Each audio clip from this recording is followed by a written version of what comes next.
السلام علیکم، آپ دیکھ رہے ہیں یوٹیوب چینل نواد آدیش۔ ہمارا چینل سبسکرائب کریں، بیل آئیکن کو پریس کریں تاکہ ہر آنے والی ویڈیو کا نوٹیفیکیشن آپ کو بر وقت موصول ہوتا رہے۔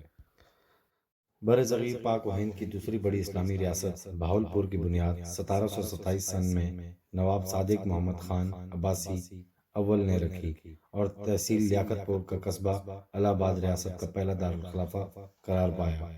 1258 میں ہلاکو خان کے ہاتھوں بغداد کی تباہی کے بعد عباسی شہزادوں نے سندھ کا رخ کیا۔ امیر چنی خان عباسی کو اکبر اعظم کے بیٹے نے پنج ہزاری کا منصب عطا ہوا اور اوباڑوی سے لاہور بندر تک علاقہ جارب بر دے دیا گیا۔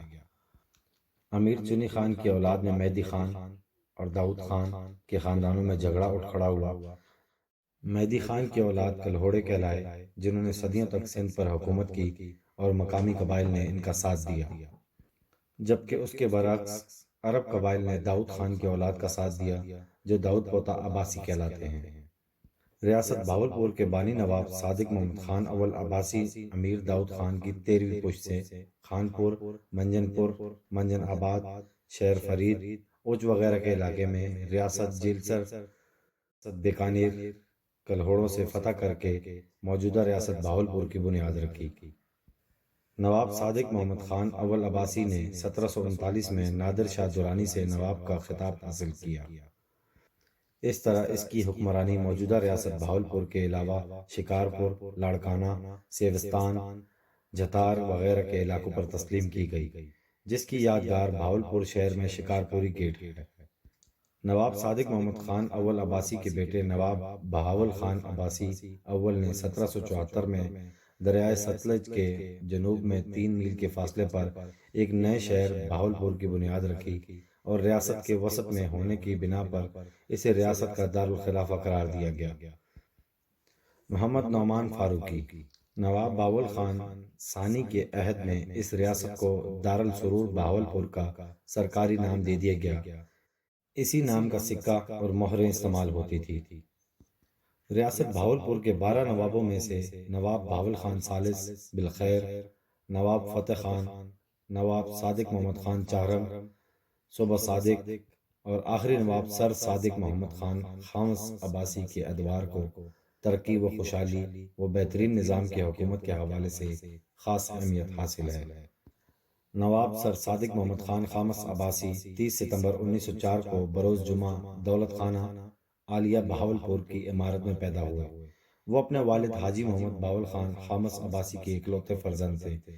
2 سال کی عمر میں والد کے ساتھ سفر حج کیا، جس سے واپس پر دوران سفر نواب بہاول خان کا انتقال ہو گیا۔ 15 مئی 1907 کو سر صادق خان کا ریاست کا حکمران بنانے کا اعلان کر دیا گیا، مگر ریاست کے انتظام اور نواب صاحب کی تعلیم تربیت کے لیے حکومت برطانیہ نے ICS آفیسر سر رحیم بخش کی سربراہی میں کونسل آف ریجنسی قائم کی۔ نواب صاحب نے ابتدائی عربی، فارسی، مذہبی تعلیم اپنے اتالیق نامور علمی شخصیت علامہ مولوی غلام حسین قریشی سے حاصل کی۔ 3 سال کی عمر میں تخت نشین ہونے والے شہزادے کی شخصیت کو نکھارنے کے لیے ان کی مذہبی، تعلیمی، فوجی اور انتظامی ہر لحاظ سے اعلیٰ ترین تربیت کی گئی۔ یہی وجہ ہے کہ 1911 میں ہونے والی دہلی دربار میں صرف 7 سال کی عمر میں اپنی فوج کی کمان کرتے ہوئے شہنشاہ برطانیہ جارج پنجم کے سامنے پیش ہوئے۔ 1913 میں تعلیم اور امور ریاست کی تربیت کے لیے لندن بھیجا گیا۔ 1915 سے 1921 تک ایچیسن کالج لاہور میں زیر تعلیم رہے۔ 1921 میں royal highness prince of Wales کے ایڈیز کانگ مقرر ہوئے۔ مارچ 1924 کو لارڈ ریڈنگ وائسرائے ہند نے بہاولپور آ کر نور محل میں منعقدہ تقریب میں نواب سر صادق خان کی رسم تاج پوشی ادا کی اور مکمل اختیارات تفویض کیے اور اسی موقع پر صادق ریڈنگ لائبریری کی عمارت کا سنگ بنیاد رکھا، جو اب سینٹرل لائبریری کے نام سے موسوم ہے اور پنجاب کی دوسری بڑی لائبریری ہے، جس میں نادر و نایاب مخطوطات، قدیم و جدید اخبارات و رسائل، لاکھوں کی تعداد میں کتب موجود ہیں۔ لائبریری میں ایک لاری کا بھی انتظام کیا گیا ہے۔ وہ خواتین جو پردے کی پابندی کی وجہ سے گھروں سے باہر نہیں جاتی تھی، اس لیے اس لاری میں سفری لائبریری کا انتظام کیا گیا اور وہ خواتین کلرک گھروں میں جا کر کتابیں جاری کرتی اور واپس لاتی۔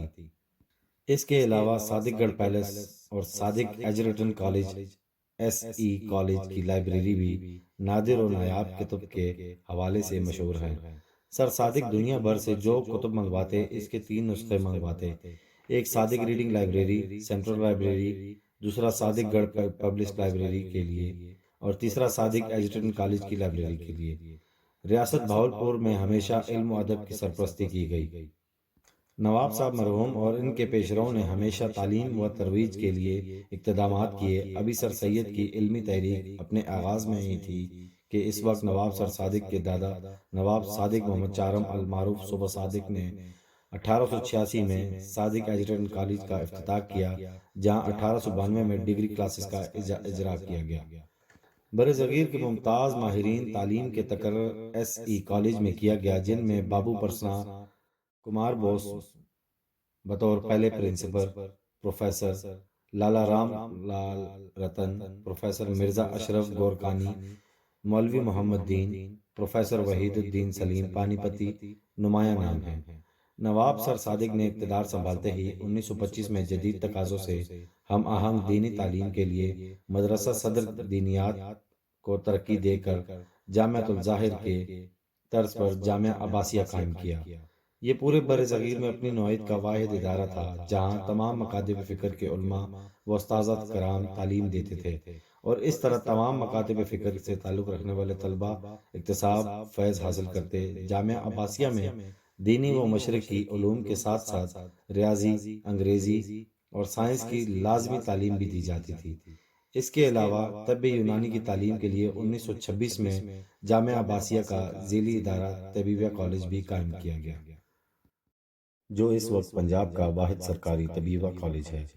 ریاست کے طول و عرض میں قائم تمام دینی مدرسوں کے لیے اسے ایگزامیننگ اتھارٹی کا درجہ بھی حاصل تھا، اور جامعہ کو ہی سند جاری کرنے کا اختیار تھا۔ اس کے علاوہ صرف جامعہ کے دارالافتاء کو ہی فتویٰ جاری کرنے کا اختیار تھا، اور وہی عدالتوں میں قابل قبول تھا۔ نامور عالم دین علامہ غلام محمد گولڑوی کو پہلا شیخ الجامعہ قرار دیا گیا۔ ریاست کے طول و عرض میں موجود تمام مکاتب فکر کے مدارس میں صرف جامعہ عباسیہ کو منظور شدہ نصاب پڑھانے کا ہی اجازت تھی، تاکہ فرقہ واریت کو روکا جا سکے۔ مختلف ادوار میں مولانا خلیل احمد سیحان پوری، حضرت غلام محمد گوٹھوی، شیخ الجامعہ حضرت مولانا احمد علی بلوچ، مولانا فاروق احمد رحمۃ اللہ علیہ، مولانا صادق محمد رحمۃ اللہ علیہ، مولانا عبید اللہ قاضی رحمۃ اللہ علیہ، قاضی منظور احمد رحمۃ اللہ علیہ، مفتی محمد امین میں رحمۃ اللہ علیہ، مولانا محمد امیر رحمۃ اللہ علیہ، مولانا ناظم ندوی رحمۃ اللہ علیہ، مولانا ادریس کاندلوی رحمۃ اللہ علیہ، علامہ شمس الحق اغوانی اور علامہ سر سید احمد خان قادمی جیسی نابغہ روزگار شخصیات بر صغیر کے عظیم دینی درسگاہ جامعہ عباسیہ سے وابستہ رہے، اور اس ادارے نے ہزاروں ایسے علماء پیدا کیے جو اپنی مثال آپ تھے۔ یہ ادارہ ترقی کرتے ہوئے آج دی اسلامیہ یونیورسٹی آف بہاولپور کے نام سے پاکستان کے نامور ادارے ہیں، جہاں 45 سے زائد شعبوں میں ایم اے، ایم فل اور پی ایچ ڈی کی سطح پر تعلیم دی جا رہی ہے۔ تمام تعلیم نسواں کے لیے صادق گرلز اسکول اور ان کی اعلیٰ تعلیم کے لیے صادق گرلز کالج قائم کیے گئے، اور طلبات کو لانے اور واپس پہنچانے کے لیے بس کا انتظام بھی کیا گیا۔ صادق گرلز کالج ترقی کر کے اب خواتین یونیورسٹی کی حیثیت اختیار کر چکا ہے۔ فنی تعلیم کے لیے صادق کمرشل انسٹیٹیوٹ قائم کیا گیا، جو اب صادق کامرس کالج کے نام سے پوسٹ گریجویٹ کالج تک طلبہ کو زیور تعلیم سے آراستہ کر رہا ہے۔ نواب سر صادق خان نے ریاست بھر میں طلبہ و طالبات کے لیے تعلیمی اداروں کا جال بچھا دیا، جہاں سب کے لیے تعلیم مفت تھی اور ہونہار طالب علموں کو وظائف بھی دیے جاتے تھے۔ استاذہ کی تربیت کے لیے بہاولپور، خانپور اور چشتیہ میں نارمل اسکول قائم کیے گئے، جو بعد میں ترقی کر کے ایلیمنٹری کالج میں تبدیل ہو گئے۔ ریاست کے طلبہ کی اعلیٰ اور پروفیشنل تعلیم کے لیے برصغیر کے تمام اہم اداروں میں سیٹیں مقرر کی گئیں، اور یہ طلبہ ریاست کے خرچے پر اعلیٰ تعلیم حاصل کرتے تھے۔ لاہور اور کراچی میں نواب مرحوم نے بہاولپور ہاؤسز میں ہاسٹل تعمیر کیے، جہاں ریاست کے ان طلباء کے لیے رہائش اور خوراک کا مفت انتظام کیا گیا۔ قیامہ پاکستان کے بعد نواب سر صادق خان محمد مرحوم کا سب سے بڑا کارنامہ ایچیسن کالج کی طرز پر 1954 میں صادق پبلک اسکول جیسے اعلیٰ معیاری ادارے قائم کیے۔ اس ادارے کے لیے نواب صاحب نے اپنی 450 ایکڑ